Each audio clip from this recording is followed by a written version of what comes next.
वास्तव में प्रत्येक तारे और उसके परिवार के अन्य ग्रह आदि की गति व आकार भिन्न भिन्न होता है।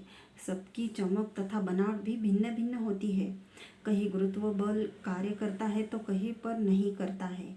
ऐसे में पूरे ब्रह्मांड में उपस्थित ग्रह, नक्षत्र तथा तारों की एक ही गति व ब्रह्मांड के विस्तार करने की ठीक गति तथा समय कैसे मापा जा सकता है। यह तो वही बात हो गई कि एक टोकरी में 5 सेब रखे हैं। एक सप्ताह से सेब किसी ने नहीं खाई, इसीलिए उनमें से एक सेब खराब हो गई। अब एक सेब को देखकर क्या यह कहा जा सकता है कि बाकी सेब भी एक सप्ताह बाद खराब होंगी अथवा एक दिन बाद खराब होंगी।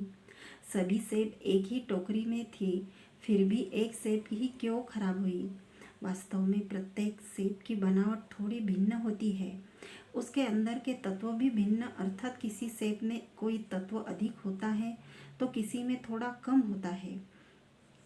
अनेकों कारण हो सकते हैं कि कौन सी सेब जल्दी खराब होगी और कौन सी देर से खराब होगी।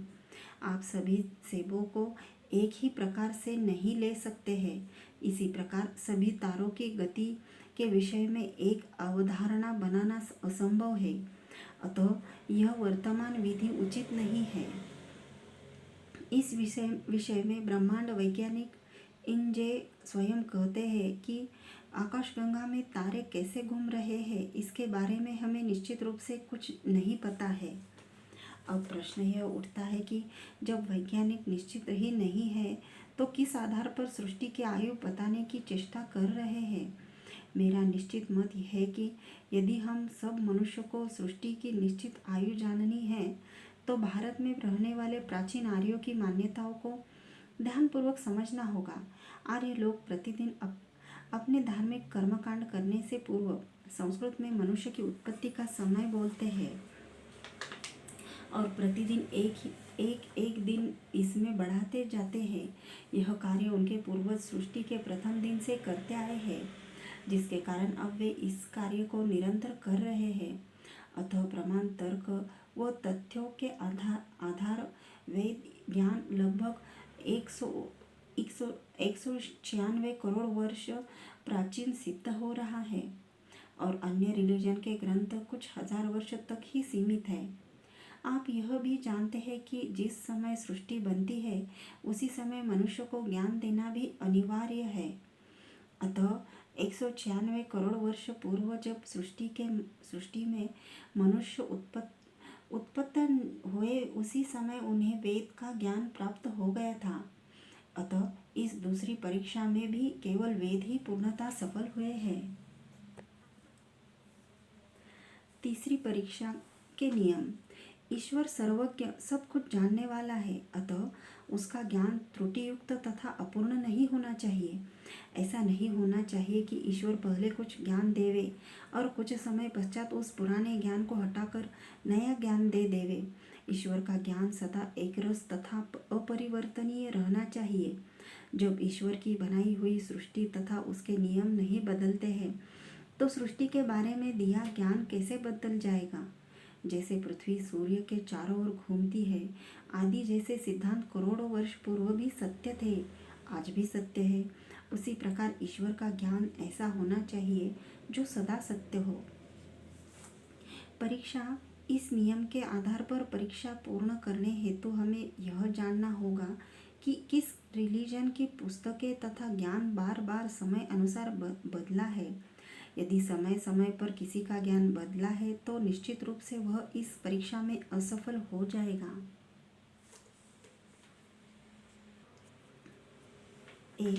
मुसलमानों का मानना है कि अल्लाह हमेशा अपने पैगंबर भेजते रहते हैं और सभी को फरिश्तों के द्वारा कुछ न कुछ नया ज्ञान दिया जाता है। कुरान में लगभग 25 पैगंबर के नाम दिए हैं और मुस्लिमों के अनुसार 1,24,000 कुल नबी हुए हैं। पहले अल्लाह ने मूसा को तौरेत दी, फिर दाऊद को जबूर दी, उसके बाद जीसस अरबी में ईसा को इंजिल दी तथा अंत में मोहम्मद को कुरान दी। मुस्लिमों की मान्यता अनेकों बड़े प्रश्न उठते हैं। मुस्लिमों की मान्यता पर अनेकों बड़े प्रश्न उठते हैं। पहला यह कि क्या अल्लाह को अपना ज्ञान मनुष्य को देने के लिए एक बिचौलिए दलाल अर्थात पैगंबर की आवश्यकता है? यदि हाँ, तो वह सर्वशक्तिमान सिद्ध नहीं होता है।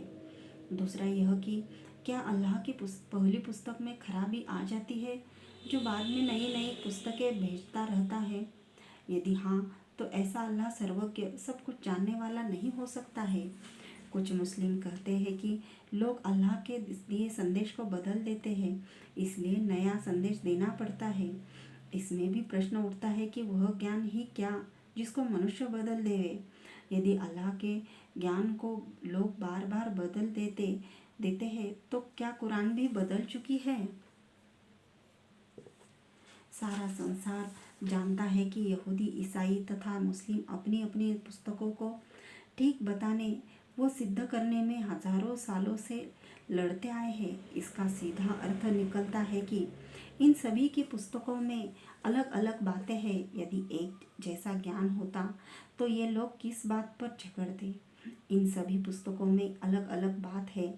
इसीलिए सबसे बड़ा प्रश्न यह उठता है कि क्या अल्लाह अज्ञानी है जो पहले कुछ कहता है और बाद में अपनी ही पहले वाली बात के विरुद्ध कुछ और कहने लगता है?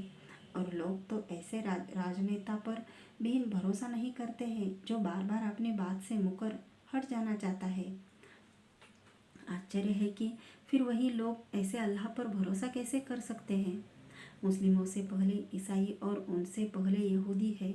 ईसाई और यहूदियों का खुदा यहोवा भी अपनी पुरानी पुस्तकों को गलत बताकर नई पुस्तकें देता रहता है। पहले यहोवा ने मूसा को तौरेत पुस्तक दी, फिर दाऊद को जबूर पुस्तक दी, फिर इन दोनों के विरुद्ध नया ज्ञान इंजिल जीसस को दे दिया। वास्तव में ईसाइयों और यहूदियों का खुदा यहोवा बार बार गलतियां करता रहता था और फिर अपनी गलतियों पर पछताता रहता था। यहोवा को इस बात का दुख हुआ कि मैंने पृथ्वी पर मनुष्य को क्यों बनाया। यहोवा इस बात से बहुत ही दुखी हुआ। इसीलिए यहोवा ने कहा, मैं अपनी बनाई पृथ्वी के सारे लोगों को खत्म कर दूंगा। मैं हर एक व्यक्ति, जानवर और पृथ्वी पर रेंगने वाले हर एक जीव जंतु को खत्म करूंगा। मैं आकाश के पक्षियों को भी खत्म करूंगा। क्यों? क्योंकि मैं इस बात से बहुत दुखी हूँ कि मैंने इस सभी चीज़ों को बनाया।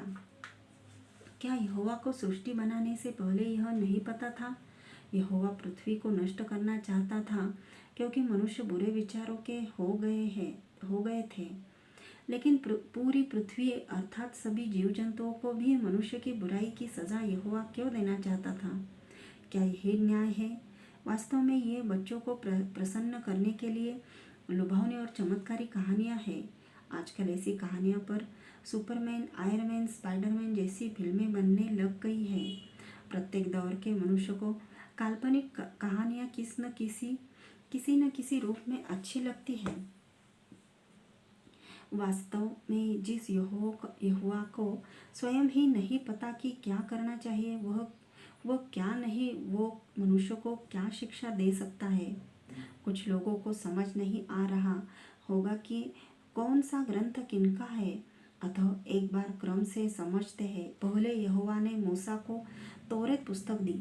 फिर कुछ समय बाद एक दाऊद नामक व्यक्ति आया। उसने कहा कि यहोवा ने मुझे एक नई जबूर नामक पुस्तक दी है। उसके कुछ समय बाद एक जीसस नामक व्यक्ति आया जिसने दावा किया कि वह यहोवा का पुत्र है और यहोवा ने अपने पुत्र को एक नई इंजिल नामक पुस्तक दी है। उनके कुछ समय बाद अरब में एक मोहम्मद पैदा हुआ जिसने दावा किया कि खुदा का नाम अल्लाह है और उसी ने पहले वाली सभी पुस्तकें मनुष्य को दी थी। अब अल्लाह ने उसे एक नई कुरान नामक पुस्तक दी है। इस प्रकार इन नई पुस्तकों के आने के कारण एक पुस्तक को मानने वाले दूसरी पुस्तक को मानने वालों से लड़ने लगे, जिसके कारण करोड़ों लोग मर चुके हैं। क्या इनका खुदा यहोवा अथवा अल्लाह इस कत्लेआम का दोषी नहीं है? क्या आवश्यकता थी नई पुस्तकें देने की? क्या एक ही पुस्तक में संपूर्ण ज्ञान नहीं दे सकता था? क्या ऐसी पुस्तक नहीं बना सकता था जिसमें मिलावट ही न हो सके? वास्तव में इन सभी बातों से यह स्पष्ट प्रतीत होता है कि किसी ने किसी को ज्ञान नहीं दिया, बल्कि नए नए लोग अपने आप को पैगंबर सिद्ध करने के चक्कर में भगवान के नाम पर स्वयं पुस्तकें लिख देते थे। उनके मरने के बाद लोग उनकी बातों का प्रचार करने लग जाते थे। वेद जैसे सृष्टि के आरंभ में थे वैसे ही आज भी है। उनमें एक मात्रा का भी अंतर नहीं हुआ है। जैसे ओम अनादि है वैसे ही उसके वेद भी अनादि है। आर्यों के सभी प्राचीन ग्रंथों गीता, रामायण, महाभारत, मनुस्मृति, उपनिषद, दर्शन आदि में वेद को अपरिवर्तनीय ईश्वरीय ज्ञान कहा गया है।